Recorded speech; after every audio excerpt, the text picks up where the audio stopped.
welcome to Fall Asleep channel.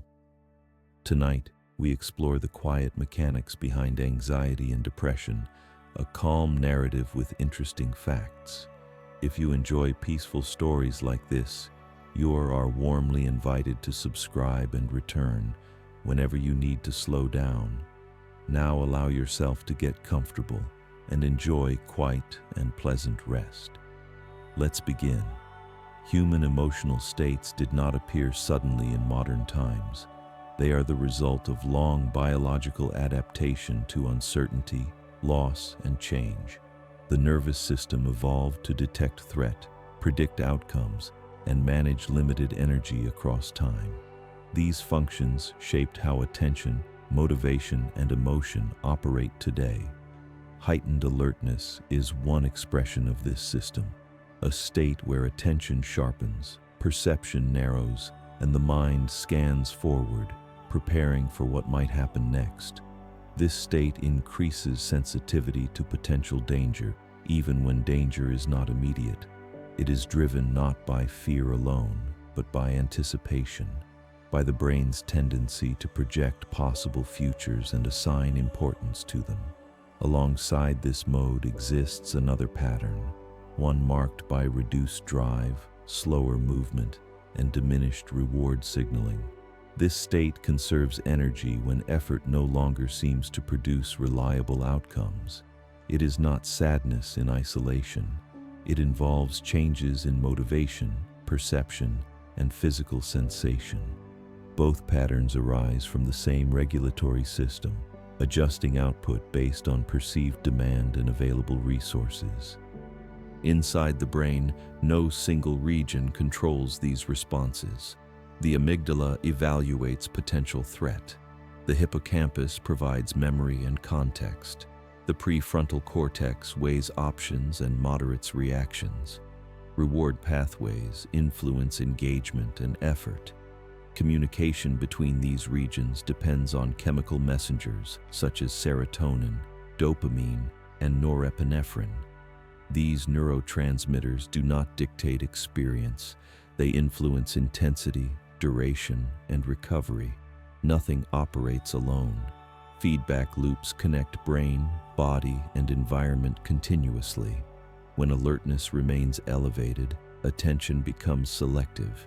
Neutral information fades. Uncertain signals gain weight. Sounds may feel sharper. Thoughts move quickly. Decisions lean toward caution. Time can feel compressed, as if the future is arriving too fast. When energy conservation dominates, attention slows. Motivation weakens.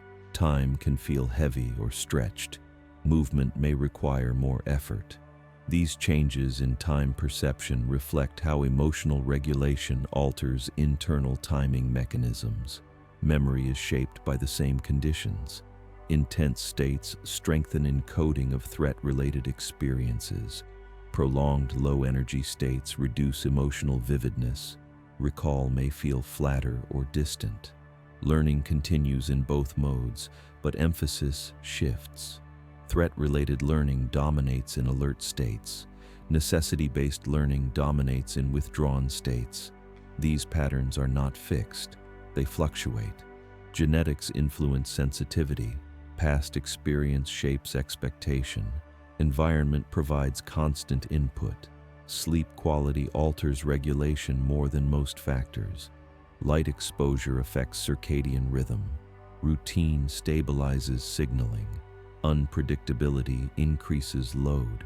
Social connection influences perceived safety. Isolation removes feedback. Culture shapes interpretation, but biology remains universal. These states are often misunderstood as personal failure. In reality, they reflect involuntary nervous system activity. Willpower does not directly control them. Intention influences behavior. Regulation responds to patterns over time. Repeated signals of safety reduce vigilance. Repeated experiences of engagement restore motivation. Understanding these processes reframes them as adaptive responses that can become rigid under prolonged strain, not defects, not identities.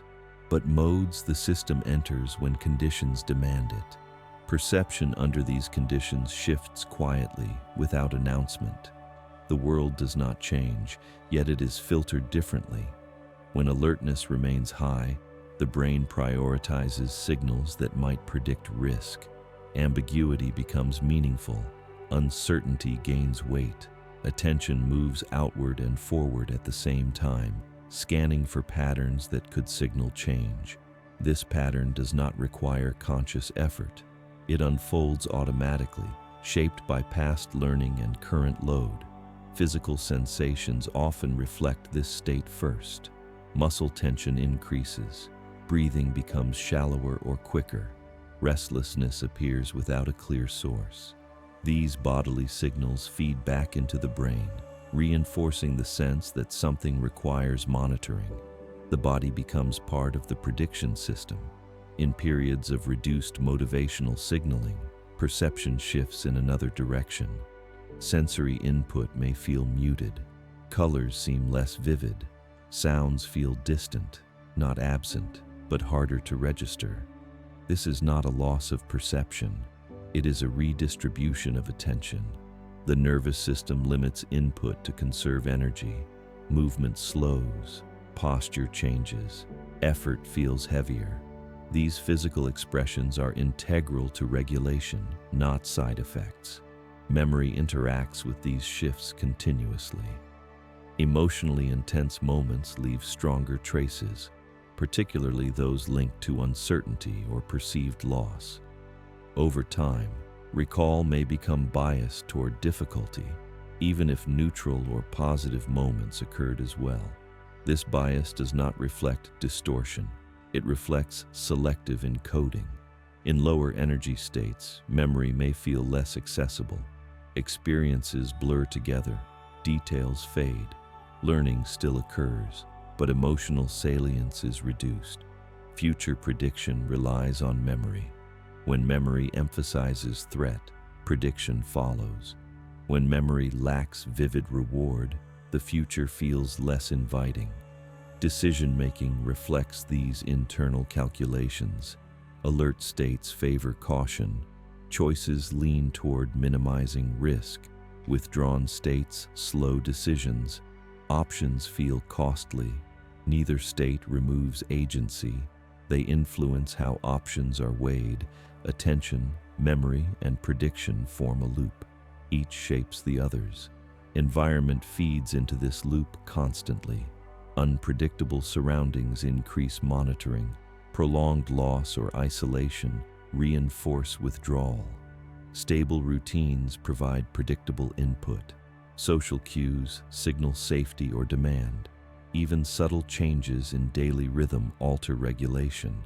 Sleep disruption amplifies both vigilance and energy conservation. Circadian misalignment affects neurotransmitter balance and recovery. Light exposure influences mood through biological clocks. These influences accumulate over time rather than acting in isolation. Culture overlays interpretation on these experiences.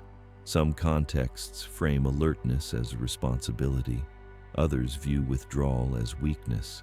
These interpretations add pressure without changing biology. Misunderstanding often arises when these states are treated as moral or personal judgments.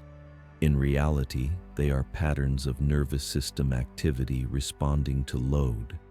Effort alone rarely resolves them because effort itself draws from the same limited resources. Repeated exposure to manageable conditions gradually shifts thresholds. Predictability reduces monitoring. Engagement restores motivation. Change emerges through feedback, not force. Variability remains a defining feature. These states can fluctuate within a day or across seasons. Hormonal changes, developmental stages, and accumulated stress influence expression. This variability explains why no single description fits all experiences. Identity is often shaped by prolonged internal states. When a mode persists, it can feel like a permanent trait. Yet identity is not fixed. It is an expression of current conditions interacting with values and experience. As regulation shifts, expression shifts. Capabilities reappear without being created anew. Creativity changes form under different conditions. Alertness narrows exploration. Energy conservation limits initiative. Yet creativity does not vanish.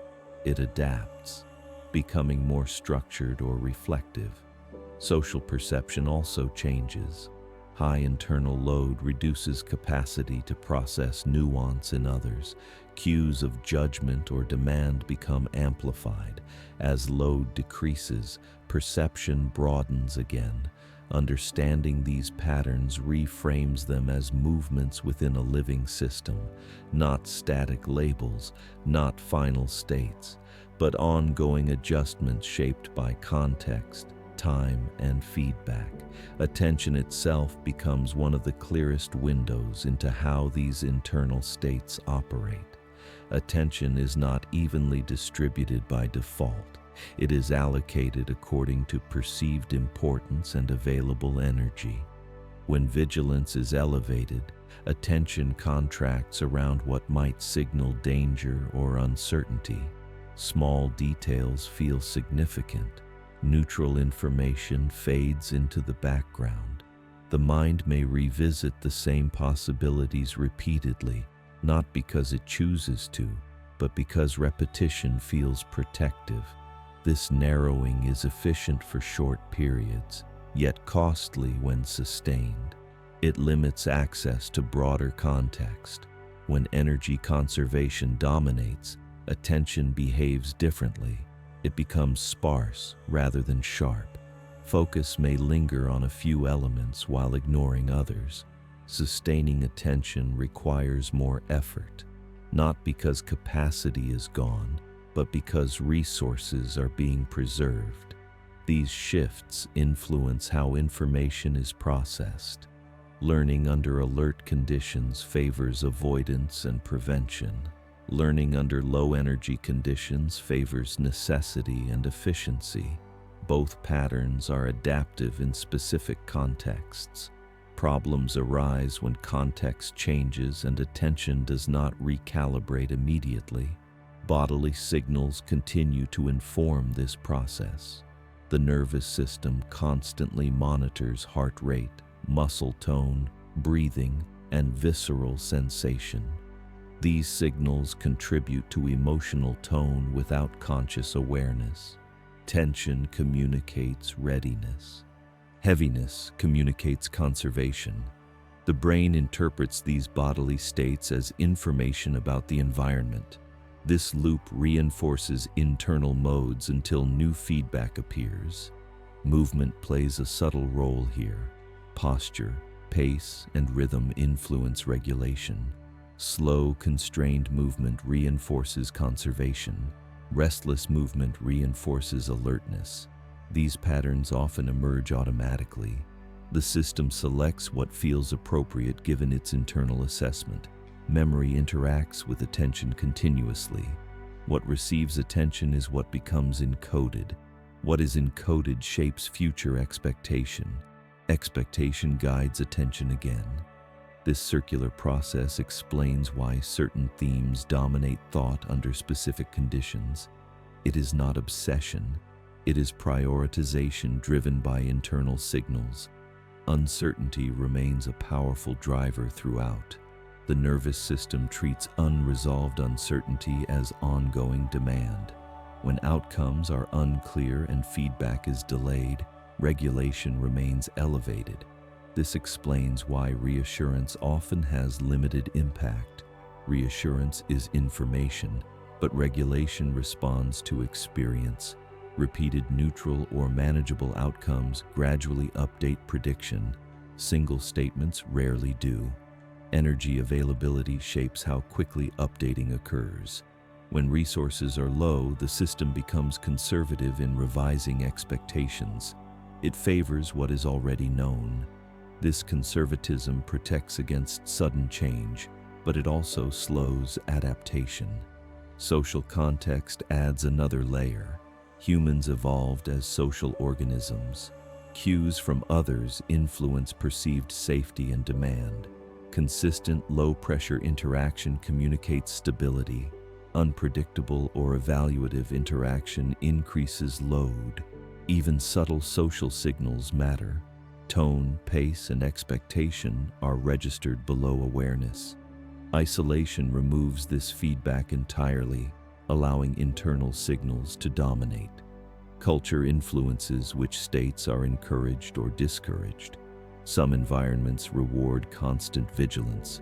Others stigmatize withdrawal. These values shape expression, but not underlying biology. Misunderstanding often emerges when cultural expectations conflict with nervous system limits. Effort is another commonly misunderstood element. Effort draws from the same energy reserves that regulation manages. When reserves are low, effort feels disproportionate. Tasks appear larger than they objectively are. This perception is not laziness. It reflects internal cost calculations. Motivation depends on perceived benefit relative to cost. When cost feels high, motivation decreases even if value remains. This distinction clarifies why interest can exist without drive. Time perception continues to reflect these internal states. Accelerated time accompanies alertness. Slowed time accompanies conservation. Neither perception is inaccurate. Both reflect how attention and memory are weighted. Recovery involves changes in these weights rather than elimination of states. Thresholds shift gradually. Reactions shorten. Flexibility increases. Progress often appears as reduced intensity rather than dramatic relief. Subtle changes accumulate beneath awareness. Posture softens. Breathing deepens. Attention widens. These signals indicate recalibration even when thoughts lag behind. Understanding these patterns does not require judgment. It requires observation, seeing how a living system allocates resources in response to load, how it prioritizes protection and conservation when needed, and how it gradually releases these strategies when conditions allow, without force, without command, through the quiet logic of adaptation. Meaning is shaped by these internal conditions just as strongly as attention or memory. Meaning is not stored separately from emotion. It is constructed moment by moment, influenced by perceived safety, available energy, and expectation. When vigilance dominates, meaning often narrows around responsibility, prevention, and consequence. Events are interpreted through their potential impact rather than their intrinsic qualities. This does not distort meaning randomly. It reflects a system prioritizing what feels necessary for stability. When energy conservation becomes dominant, meaning can feel distant or abstract, not erased, but less accessible. Activities that once felt purposeful may seem disconnected from immediate reward. This shift does not remove values. It limits the signal that links effort to outcome. Values remain present, but their motivational weight changes. Decision-making reflects this recalculation. In alert states, decisions lean toward minimizing uncertainty. Options are evaluated for risk before reward. In low-energy states, decisions slow. The perceived cost of action increases. Neither pattern removes choice. They influence how choice is experienced. Identity itself is influenced by prolonged exposure to these modes. When a pattern persists, it can feel like a defining trait. Yet identity is a narrative built from recurring states rather than a fixed essence. When internal conditions shift, expression shifts with them. Aspects of self that felt absent often reappear without being created anew. This fluidity challenges the idea that people are defined by their most difficult periods. Creativity reflects this same dynamic. Creative thinking requires both flexibility and access to reward signaling. Vigilance restricts exploration by narrowing focus. Conservation restricts initiative by limiting energy, yet creativity adapts. It may become more structured, reflective, or observational rather than expansive. These quieter forms are often overlooked, yet they represent ongoing engagement with the world. Social perception also changes alongside regulation. High internal load reduces capacity to process nuance in others. Interactions may feel demanding or ambiguous. Cues of judgment or expectation gain prominence. When load decreases, perception broadens. Tone, context, and intention become easier to read. This shift does not require changes in others. It reflects changes in processing capacity. Physical sensation continues to provide information throughout. Subtle changes in muscle tone, breathing, and posture signal shifts in regulation before thought registers them. The body often knows first. These signals are not messages to interpret. They are indicators of internal state. Understanding this helps explain why purely cognitive approaches often feel incomplete. Cognition is one layer. Regulation spans many. Time remains a critical factor. Biological systems adjust through repetition, not through insight alone. Repeated experiences of predictability, manageable demand, and neutral outcomes gradually recalibrate thresholds. Single moments rarely suffice. This gradual process explains why improvement can be difficult to recognize while it is happening. Attention gravitates toward what is intense. Easing lacks intensity, yet easing is what allows flexibility to return. Flexibility is the central marker of regulation, the ability to move between modes rather than remain fixed in one. This movement may be subtle, shorter recovery after stress, less reactivity to uncertainty, broader attention. These shifts accumulate quietly. Social context continues to influence this process. Predictable, low-demand interaction signals safety. Unpredictable evaluation increases load, even without explicit threat. The nervous system responds to implication as much as to action. Understanding this sensitivity reframes why certain environments feel exhausting while others feel stabilizing. It is not about preference. It is about regulatory demand. Cultural expectations often complicate this picture. Many environments value constant output and emotional consistency. Biological systems do not operate continuously at peak capacity. Mismatch between expectation and regulation generates additional strain. Recognizing this mismatch reduces confusion and self-blame. These states do not reflect lack of capability.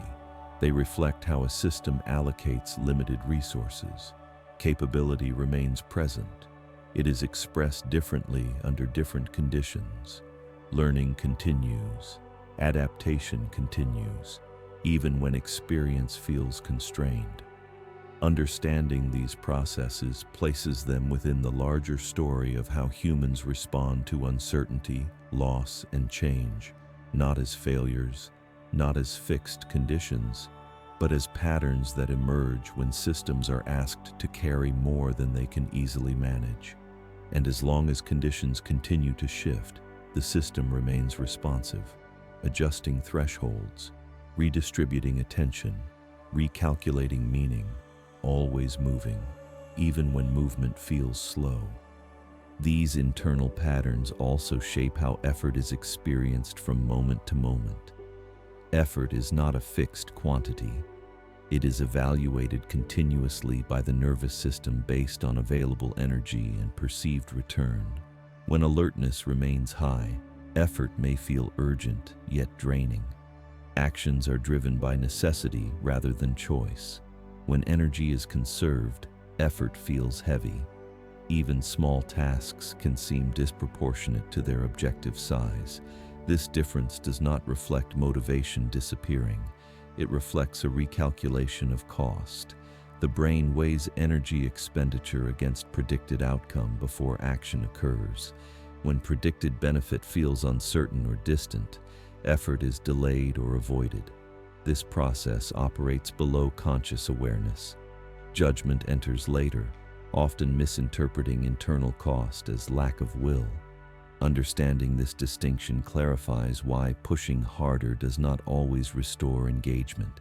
Effort without sufficient internal resources increases strain. Strain reinforces conservation or vigilance. The loop tightens rather than loosens. Bodily rhythms influence this calculation as well. Sleep quality alters energy availability. Disrupted sleep reduces tolerance for uncertainty and effort simultaneously. Circadian timing affects alertness and mood through hormonal signaling. Light exposure informs internal clocks. Irregular rhythms confuse prediction. When the system cannot anticipate when rest or activity will occur, regulation becomes less efficient. Predictability allows the nervous system to budget energy. Unpredictability forces it to hold reserves. Holding reserves limits engagement. This logic applies across scales. Short-term unpredictability increases monitoring briefly. Long-term unpredictability reshapes thresholds. Another subtle influence comes from how these states interact with attention to bodily sensation. Heightened alertness increases sensitivity to internal signals. Heartbeats feel stronger. Tension is noticed more readily. These sensations are interpreted as information, reinforcing monitoring. Energy-conserving states reduce sensitivity in other ways. Bodily signals feel distant or muted. Awareness narrows. This redistribution of interoception influences emotional tone. The body and brain remain in constant dialogue. Neither leads permanently. Each responds to the other. Social learning continues to influence this exchange. Observing calm or tension in others provides cues about safety. The nervous system integrates these cues automatically. Environments filled with urgency or distress increase load even without direct involvement. Environments marked by predictability and neutrality reduce it. Neutrality again emerges as a powerful regulator. Neutral experiences lack drama. They do not demand attention, yet their repetition signals stability. Stability allows thresholds to shift downward. This process is gradual because the system protects against premature relaxation. Premature relaxation carries risk. Cautious adjustment is safer. This caution explains why improvement often feels slower than decline. Decline responds to acute signals. Improvement waits for consistent evidence. Memory bias interacts with this dynamic. Memories of difficulty are vivid. Memories of easing are subtle. Attention remembers what demanded response. It forgets what allowed rest. This asymmetry shapes perception of progress. Another area shaped by these patterns is imagination. Imagination relies on access to future-oriented reward signals. Vigilance constrains imagination to prevention. Conservation constrains imagination through reduced energy. When regulation loosens, imagination expands quietly, not into grand visions, but into simple possibilities. This expansion signals restored flexibility rather than sudden change. Moral interpretation often complicates these experiences. People evaluate themselves based on productivity, mood, or consistency. These evaluations add pressure. Pressure registers as demand. Demand increases load. The system responds accordingly. Recognizing this cycle helps explain why compassion and neutrality reduce strain even without direct intervention. They remove secondary load. Removing secondary load frees resources for adjustment. Identity remains influenced by these cycles. Prolonged internal states shape self-description. When conditions change, self-description often lags. The mind updates its narrative more slowly than the nervous system updates its thresholds. This lag can create confusion. Experience feels different before explanation catches up. Over time, narrative adjusts, but the adjustment requires noticing difference rather than demanding it. Flexibility continues to emerge as the central theme.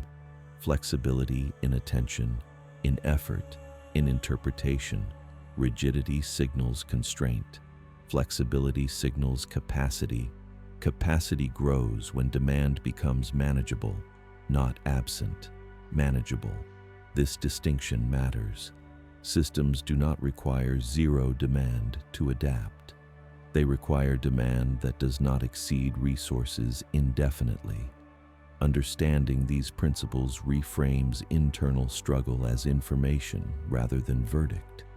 Information about load, about context, about what the system is prioritizing at a given moment. Priorities change when conditions change, and because conditions are never static, regulation remains open to adjustment, quietly, incrementally, responding to patterns rather than commands, adjusting not toward perfection, but toward balance that can be sustained. Human regulation is also shaped by how the brain interprets safety. Safety is not simply the absence of threat. It is the presence of reliable signals that allow the nervous system to stand down. Predictability, neutrality, and consistency all contribute to this sense. When these signals are scarce, monitoring continues even in calm moments. The system remains prepared because it cannot confirm that conditions will remain stable. This readiness is adaptive in uncertain environments, but it consumes energy. Energy consumption without recovery leads to conservation.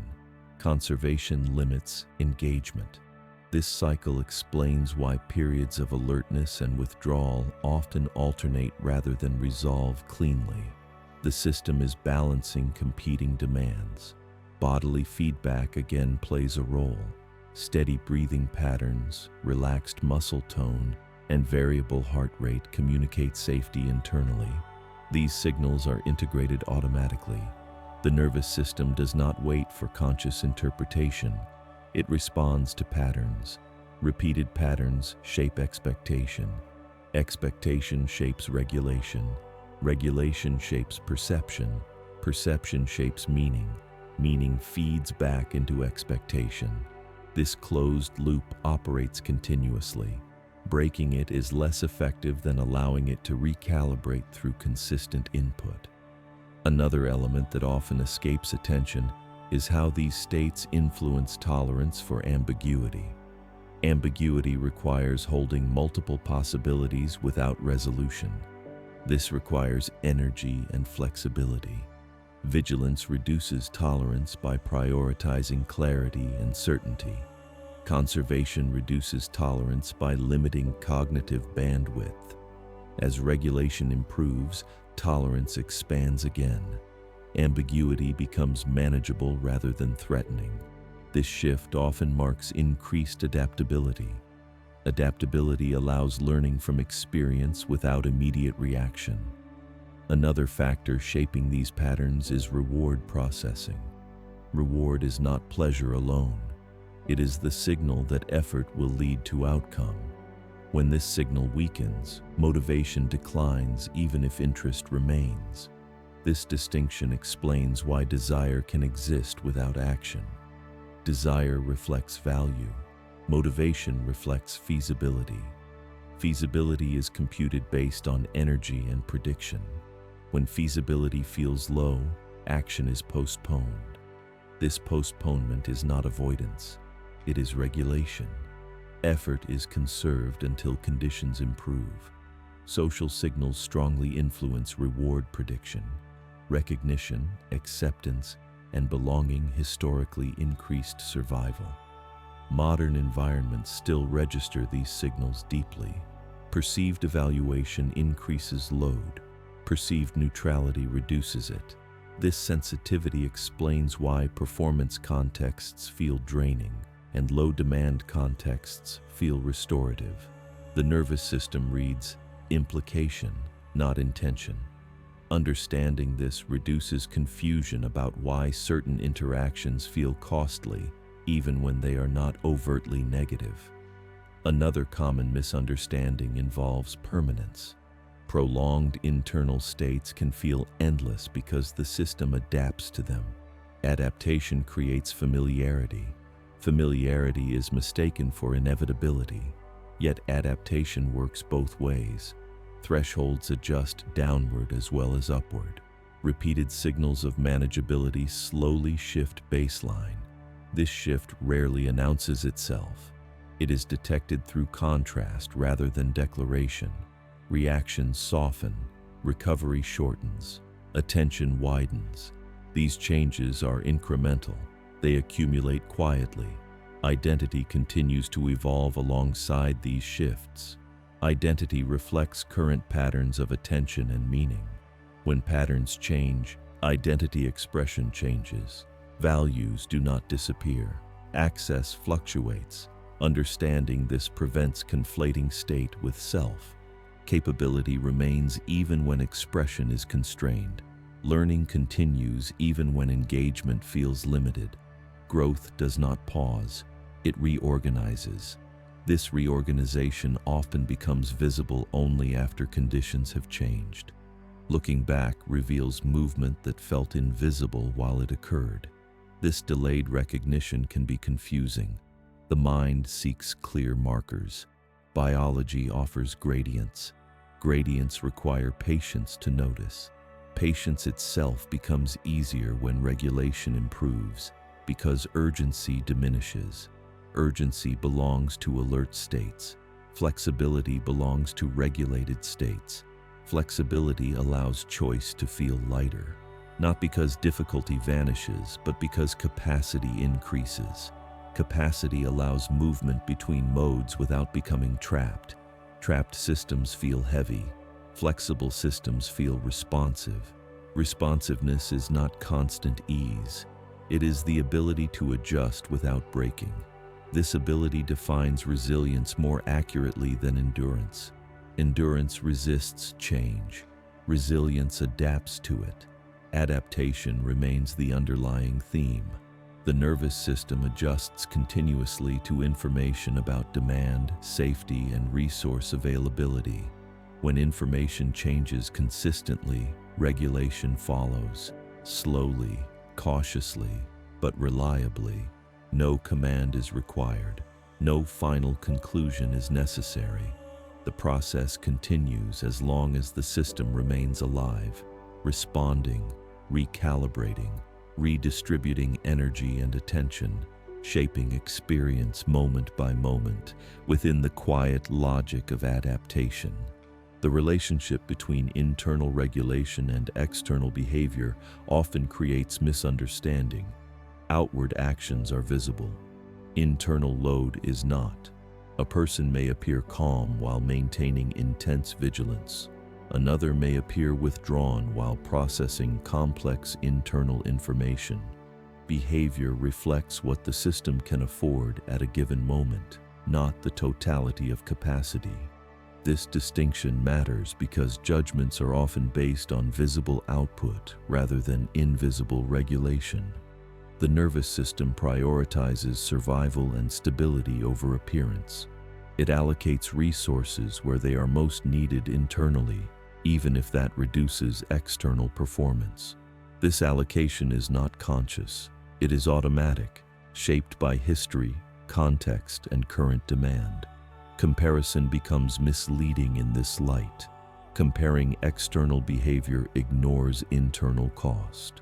Two people performing the same task may expend vastly different amounts of energy. Effort is subjective because cost is computed internally. Recognizing this variability reframes differences not as deficits, but as differences in load. Load itself is influenced by accumulated stress, unresolved uncertainty, and resource availability. Another subtle influence comes from expectation. Expectation alters how incoming information is interpreted. When vigilance is high, expectation leans toward difficulty. Neutral events are interpreted as temporary or fragile. When energy is conserved, expectation leans toward low return. effort is anticipated to yield little. These expectations are not beliefs in the usual sense. They are predictions generated by the nervous system. Prediction shapes experience before conscious thought arrives. Thought often follows prediction, offering explanation rather than cause. This order matters. It explains why changing thought alone rarely shifts regulation. Regulation sets the stage on which thought operates. Bodily feedback again reinforces these expectations. Tension suggests readiness. Heaviness suggests limitation. The brain reads these signals as confirmation of its predictions. Confirmation stabilizes the current mode. Change requires inconsistent evidence. Evidence arrives through repeated experience rather than argument. Another layer involves how these states interact with attention to the present. Presence requires both safety and energy. When either is limited, attention drifts toward monitoring or withdrawal. Presence feels fragmented or muted. This does not mean awareness is lost. It is redistributed toward what feels most relevant. Relevance is computed by the system based on survival priorities. Presence returns gradually as those priorities relax. This relaxation cannot be commanded. It emerges when the system detects enough consistency to lower its guard. Learning remains active throughout. The brain continues updating models of the world even under strain. Updates may be slower or biased, but they do not stop. This ongoing learning explains why change remains possible even after long periods of difficulty. Plasticity persists. Thresholds adjust when input changes. The pace of adjustment reflects caution rather than incapacity. Caution protects against false safety. False safety carries risk. The nervous system evolved to prefer slow relaxation over sudden trust. This preference explains why recovery often feels asymmetrical. Escalation can be rapid. Easing is gradual.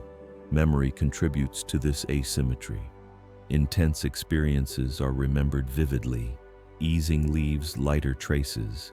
Attention is drawn to what demands response. It drifts from what allows rest. Noticing improvement requires looking for absence rather than presence. Absence of urgency, absence of reactivity, absence of constant monitoring. These absences are subtle. They register more in hindsight than in the moment. Meaning continues to reorganize alongside these shifts. Meaning expands as flexibility returns. Future possibilities feel less constrained, not because certainty increases, but because tolerance for uncertainty improves. Tolerance allows imagination to operate without immediate cost. Imagination does not need to be grand to be meaningful. Small expansions signal restored capacity. Social engagement reflects similar changes. When internal load decreases, interaction feels less demanding. Presence becomes sustainable. Connection does not require performance. This does not mean constant sociability. It means choice. Choice reflects capacity. Capacity reflects regulation. Regulation reflects input over time. Another common misunderstanding is the expectation of permanence in either direction. Difficult states feel permanent while they last. Eased states feel fragile when they first appear. Both perceptions reflect protective bias. The system guards against disappointment and danger. Over time, as consistency accumulates, bias softens. Thresholds shift. Reactions become proportionate rather than automatic. This proportionality marks regulation returning to balance. Balance does not mean neutrality. It means responsiveness. Responsiveness allows movement between alertness and rest, between engagement and withdrawal, without becoming stuck. This movement defines adaptability. Adaptability defines resilience. Resilience does not eliminate strain. It allows strain to pass without becoming the entire landscape. This perspective places internal states within a broader continuum of human experience. They are not endpoints, they are modes. Modes activated by context and load. Modes that can change when context and load change. Change does not require force. It requires time and consistent information. The nervous system listens constantly, adjusting quietly, redistributing energy and attention, shaping perception, effort, and meaning moment by moment. Within a system designed not for perfection, but for survival and adaptation across an uncertain world. Language plays a quiet but powerful role in how these internal states are experienced. Words do not create regulation, but they influence interpretation. Interpretation shapes expectation. Expectation feeds back into perception. When internal conditions are strained, language often becomes absolute. Words like always, never, stuck, or broken appear more readily. This reflects how the nervous system simplifies prediction under load. Complexity is costly. Simplification conserves energy. In more flexible states, language regains nuance. Probabilities replace certainties. Descriptions soften. This linguistic shift does not cause change. It signals it. Paying attention to how experience is described can reveal subtle adjustments already underway. Labels deserve careful handling here. Labels can clarify communication, but they can also solidify what is fluid. When a state is named too rigidly, it risks becoming part of identity rather than remaining a temporary configuration. Biology does not recognize labels. It responds to patterns. Patterns change with input. Identity follows more slowly. Another area where misunderstanding often arises is duration. Prolonged internal states feel endless because the system adapts to them. Adaptation creates familiarity. Familiarity feels permanent, yet permanence is an illusion created by continuity. Continuity can be disrupted by gradual shifts that are difficult to notice in real time. These shifts often appear first as changes in reaction rather than mood, less intensity, shorter recovery, wider attention. These markers are quieter than dramatic relief, but they are more stable. Bodily cues again provide early signals. Muscles release slightly faster. Breathing becomes more variable. Posture adjusts without instruction. These changes reflect internal recalibration rather than conscious effort. Effort often follows rather than leads. Another influence on regulation is meaning derived from context. Environments that provide clear structure reduce cognitive load. Environments saturated with ambiguity increase it. Ambiguity requires ongoing prediction. Prediction consumes energy. Reducing ambiguity does not require control. It requires consistency. Consistent signals allow the nervous system to allocate resources efficiently. Inconsistency forces reserve. Reserve limits engagement. This logic applies equally to physical and social environments. Predictability in rhythm, expectation, and interaction all contribute to stability. Another factor shaping experience is the distinction between intensity and importance. Intensity captures attention. Importance guides behavior over time. Heightened alertness amplifies intensity. Energy conservation reduces access to importance. This imbalance can distort priorities. Urgent matters overshadow meaningful ones, or meaningful ones feel unreachable. As regulation improves, intensity and importance realign. Urgency diminishes. Relevance expands. Decisions feel less pressured, not because stakes vanish, but because capacity increases. Another subtle dynamic involves self-observation. Observing internal states can be informative, but it can also increase load if it becomes evaluative. Evaluation introduces judgment. Judgment registers as demand. Demand sustains vigilance. Neutral observation reduces this secondary load. Neutrality does not mean indifference. It means allowing signals to exist without assigning additional consequence. This stance aligns more closely with how biological systems adjust. They respond to information, not to judgment. Social narratives often complicate this process. Cultural emphasis on constant improvement frames fluctuation as failure. Fluctuation is inherent to regulation. Energy, attention, and motivation are not static resources. They vary with input. Expecting consistency where biology provides variability creates friction. Friction consumes energy. Reducing friction frees capacity. Capacity allows flexibility. Flexibility allows adaptation. Another area worth noting is how these states influence planning. Planning requires projecting into the future with confidence that effort will matter.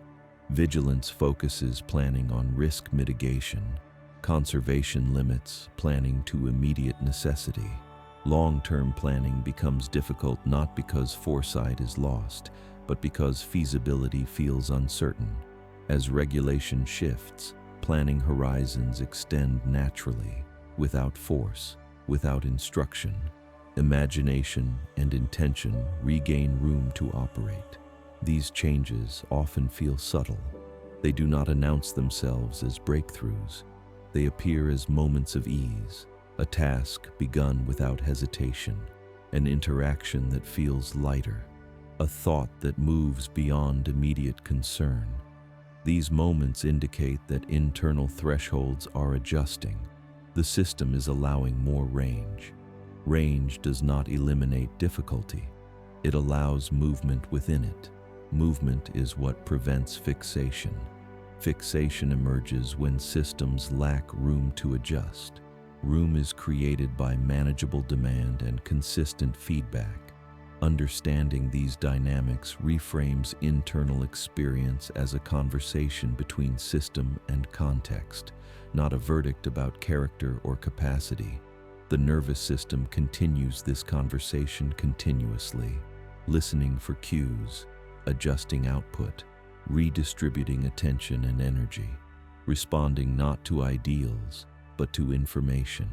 As information stabilizes, regulation follows, gradually, cautiously, without needing dramatic change, remaining open to further adjustment as conditions evolve.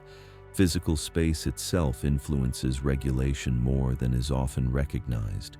The nervous system responds not only to events, but to surroundings. Cluttered, noisy, or unpredictable spaces increase cognitive load. The system must process more signals, maintain more predictions. This increases vigilance even without conscious awareness. Simple, consistent environments reduce this load. They do not demand interpretation. They allow attention to rest. This is not preference or personality. It is biology responding to signal density. Open space, stable lighting, and predictable sound patterns communicate safety through repetition. Repetition is a language the nervous system understands well. Repetition tells the system what will not change, what will not surprise. Surprise is costly. Reducing surprise conserves energy. Energy conservation then allows engagement elsewhere. Internal states respond accordingly. Another overlooked aspect is how these regulatory patterns influence tolerance for rest. Rest requires permission. Permission is granted when the system believes it can afford to disengage. Vigilance resists rest because disengagement feels risky. Energy conservation may crave rest but struggle to enter it fully. The system remains partially alert, monitoring for change. True rest emerges gradually when consistency accumulates, not through command, but through evidence. Evidence arrives through repeated uneventful moments, moments that do not demand response. These moments often go unnoticed, yet they are essential. They teach the system that nothing needs to be done. This learning cannot be rushed. It follows the same cautious logic as all adaptation. Another subtle influence involves how internal states affect sensitivity to error. Heightened alertness increases sensitivity. Mistakes feel costly. Attention fixes on potential consequences. In low-energy states, error sensitivity may decrease in a different way. Effort to correct feels expensive. This does not reflect indifference. It reflects cost-benefit recalculation. As regulation improves, error tolerance returns. Mistakes feel informative rather than threatening or exhausting. This shift allows learning without overload. Learning then feeds back into prediction. Prediction becomes less rigid. Rigidity gives way to flexibility. Flexibility again emerges as the core indicator of regulation. Flexibility allows systems to absorb variation without destabilizing. Another dimension worth observing is how these states interact with time horizons. Vigilance compresses time toward the immediate future. Conservation compresses time toward the present moment. Both limit access to longer horizons. Planning, reflection, and meaning operate across longer horizons. When regulation improves, time horizons expand naturally. Thoughts drift further ahead or back without strain. Memory and imagination regain range. This expansion does not require optimism. It requires capacity. Capacity arises when internal cost decreases. Cost decreases when signals stabilize. Stabilization depends on consistency rather than intensity. Another factor shaping experience is sensory input. Heightened alertness increases sensitivity to sensory detail. Noise feels intrusive. Light feels harsh. Touch feels sharp. Conservation reduces sensory engagement.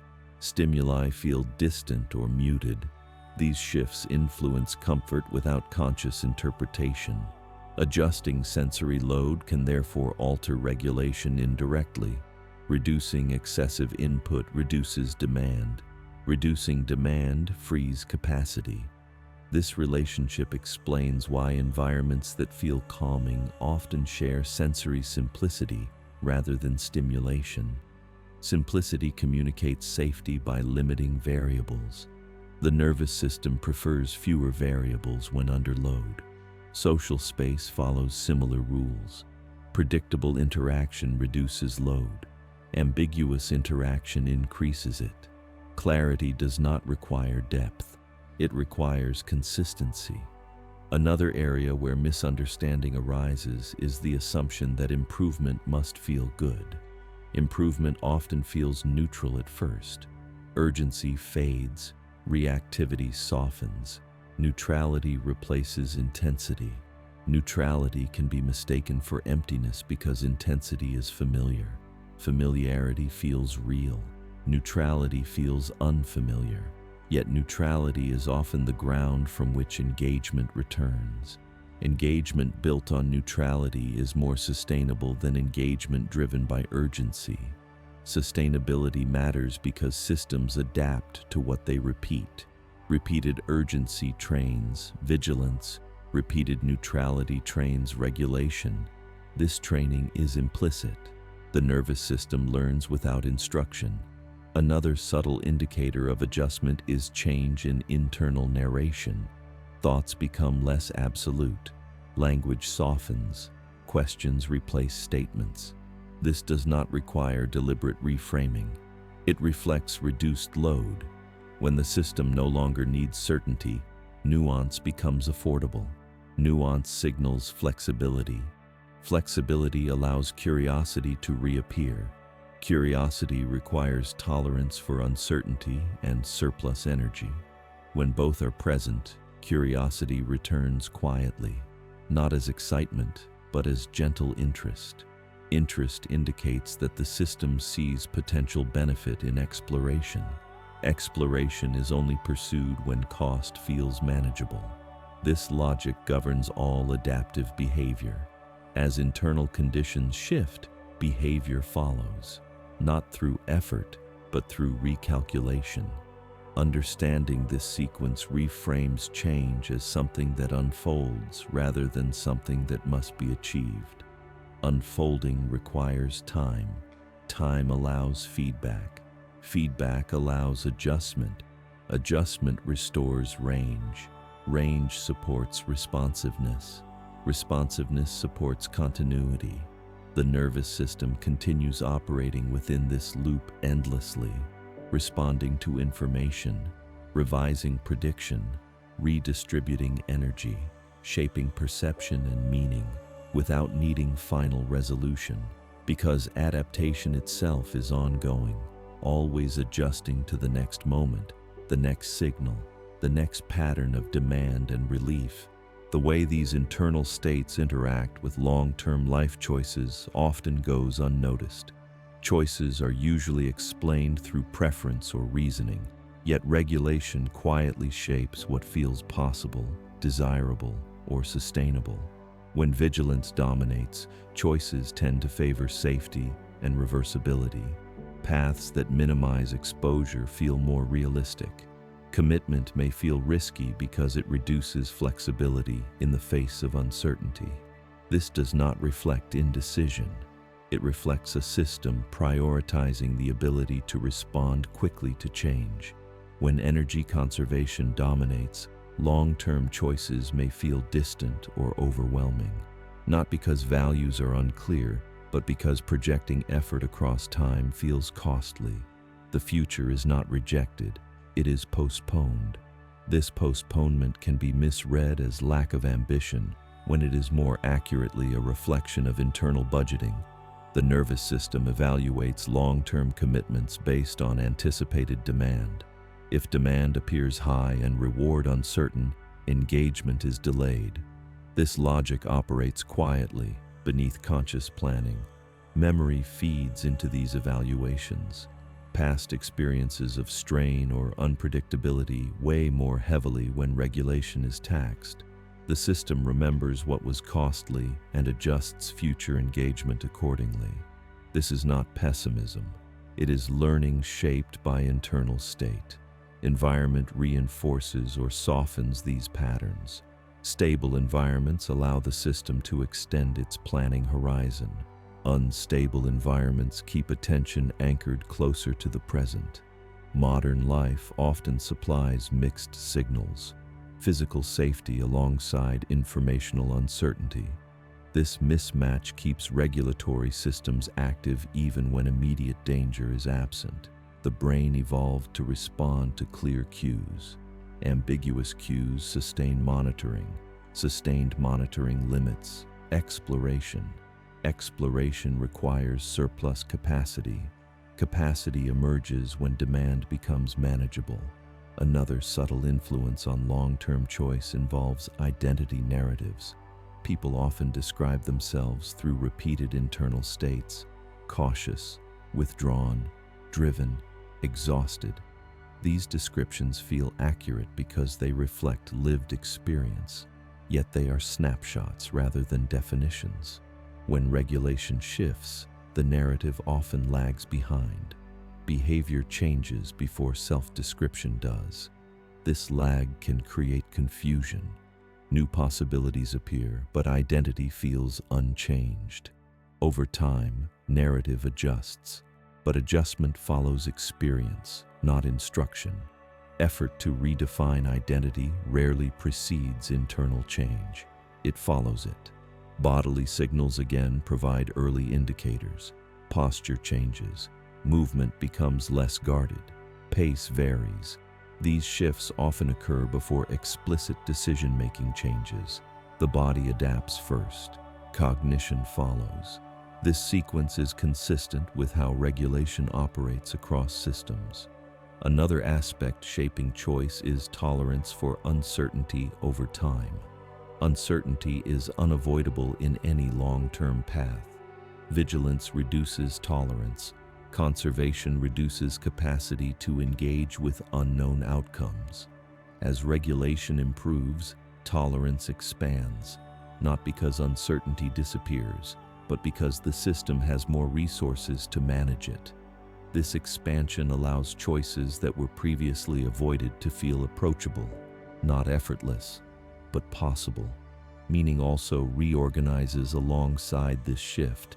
Meaning becomes less tied to immediate outcome and more to process. Engagement feels worthwhile even without guaranteed reward. This change reflects restored reward signaling rather than forced optimism. Social context continues to influence these dynamics. Environments that reward constant certainty or productivity increase load. Environments that allow fluctuation reduce it. The nervous system responds to expectation even when it is implicit. Expectations shape perceived demand. Perceived demand shapes regulation. Regulation shapes choice. Understanding this chain reframes decision-making as an emergent property rather than a purely rational act. Choices arise from the intersection of values, prediction, and available capacity. Capacity is not fixed. It fluctuates with input over time. This fluctuation explains why the same decision can feel impossible at one point and manageable later without any new information. Information was never the limiting factor. Regulation was. Recognizing this reduces the urge to force clarity prematurely. Clarity emerges when systems have room to evaluate options without urgency or exhaustion. Room is created by manageable demand and consistent feedback. These conditions do not eliminate difficulty. They allow engagement with it. Engagement that is sustainable. Sustainable engagement allows long-term paths to unfold gradually, without dramatic turning points, without declarations, through a series of small, internally supported choices that accumulate over time, shaped not by pressure, but by capacity quietly returning. Another layer of influence appears in how these internal conditions shape relationships with effort and rest across longer periods. Effort is often treated as a moral quality, something to summon or withhold, yet the nervous system experiences effort as a cost to be managed. When internal load is high, effort feels expensive even when intention is strong. This expense is calculated automatically, based on energy reserves and predicted return. Rest in this context is not laziness. It is regulation attempting to rebalance. However, rest itself can feel difficult to enter when vigilance remains elevated. Disengagement feels unsafe. The system continues to monitor even while the body is still. This creates a state where neither effort nor rest feels fully accessible. Understanding this tension clarifies why cycles of pushing and collapse often appear. Pushing draws from limited reserves. Collapse reflects enforced conservation. Neither state resolves the underlying imbalance. Balance emerges when demand becomes predictable and manageable. Predictability allows the system to budget energy more accurately. Accurate budgeting reduces the need for extremes. Extremes give way to moderation. Moderation allows continuity. Continuity supports learning. Learning reshapes prediction. Prediction reshapes regulation. The loop gradually softens. Bodily rhythms again play a central role. Consistent sleep and wake timing stabilizes hormonal signaling. Stabilized signaling improves tolerance for effort and rest alike. Irregular rhythms confuse prediction. Confusion sustains monitoring. Monitoring drains energy. The relationship between rhythm and regulation is reciprocal. Rhythm supports regulation. Regulation supports rhythm. Disruption in one amplifies disruption in the other. Sensory input continues to influence this process. Constant noise, variable lighting, and unpredictable stimulation increase baseline demand. The system must remain alert to parse changing input. Reducing sensory variability lowers cost. Lower cost frees capacity. Capacity supports engagement. Engagement restores reward signaling. Reward signaling motivates action without force. This sequence unfolds gradually, rarely noticed until it has progressed. Social dynamics interact with these patterns as well. Roles that demand constant availability or evaluation increase internal load. Roles that allow autonomy and pacing reduce it. Autonomy communicates trust. Trust signals safety. Safety reduces monitoring. Reduced monitoring restores energy. These signals are processed implicitly. The nervous system responds long before conscious appraisal. Misunderstanding often arises when external expectations conflict with internal capacity. This conflict produces strain. Strain sustains vigilance or withdrawal. Recognizing this mismatch clarifies why certain environments feel depleting regardless of interest or skill. The cost lies not in the activity itself, but in the regulatory demand it imposes. Another subtle factor involves how internal states influence the sense of agency. Agency feels strongest when effort and outcome are predictably linked. Vigilance disrupts this link by amplifying uncertainty. Conservation disrupts it by reducing available energy. Agency returns when regulation allows effort to feel proportional. Proportionality restores confidence. Confidence supports exploration. Exploration generates new feedback. Feedback refines prediction. Refinement reduces uncertainty. This cycle explains why agency often returns indirectly rather than through decision alone. Another dimension worth noting is how these states shape the interpretation of setbacks. Heightened alertness magnifies setbacks. They feel like confirmation of risk. Reduced energy makes setbacks feel final. Both interpretations reflect internal bias rather than objective meaning. As regulation improves, setbacks regain proportion. They feel informative rather than defining. This shift allows persistence without exhaustion. Persistence grounded in flexibility rather than pressure. Flexibility continues to appear as the organizing principle. Systems function best when they can shift states without becoming trapped. Trapping occurs when load exceeds capacity for too long. Releasing a trap requires changing the balance between demand and resources. Resources include energy, predictability, and safety. Increasing resources or reducing demand gradually restores movement. Movement restores choice. Choice restores engagement. Engagement restores meaning. This progression does not follow a strict order. Elements overlap. Feedback flows in multiple directions, but the overall trajectory remains consistent. When conditions allow, regulation adjusts, not dramatically, but reliably. Subtle changes accumulate. Effort becomes less costly. Rest becomes more accessible. Attention broadens. Time feels less compressed. Future horizons extend without strain. These shifts often feel ordinary rather than remarkable. Ordinariness itself becomes a sign of balance. The nervous system does not seek constant intensity. It seeks sustainability. Sustainability allows life to continue with variation rather than extremes. Variation allows adaptation. Adaptation allows resilience. Resilience does not eliminate difficulty. It allows difficulty to exist without consuming all available capacity. And within this steady adjustment, internal states remain dynamic, responding to input, revising prediction, redistributing energy and attention, continuing the quiet work of maintaining balance within an ever-changing environment.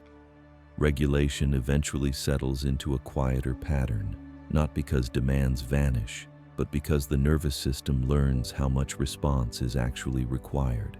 This learning does not arrive as a conclusion or realization. It appears as proportion. Reactions match situations more closely. Effort feels more evenly distributed. Rest no longer carries tension. Alertness no longer dominates every moment. Conservation no longer blocks engagement entirely. These shifts reflect a system that has regained range. Range allows movement between states without becoming fixed in any one. This movement is subtle. It shows up as shorter recovery after stress, as the ability to pause without fear, as attention that can widen or narrow when needed, not because it is forced, but because capacity allows it. Perception adjusts accordingly. Uncertainty remains part of life, but it no longer commands constant monitoring.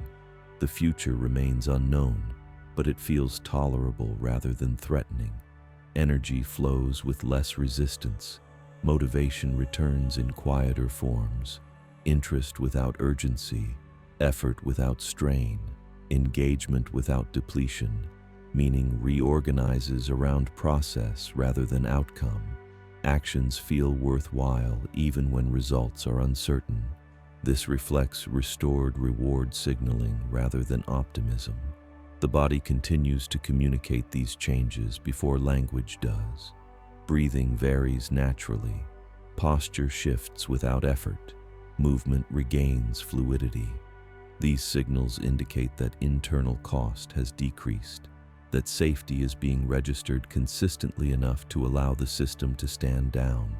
Social interaction becomes less demanding. Presence feels sustainable. Connection does not require performance. Solitude does not feel isolating. Choice reappears where reaction once dominated.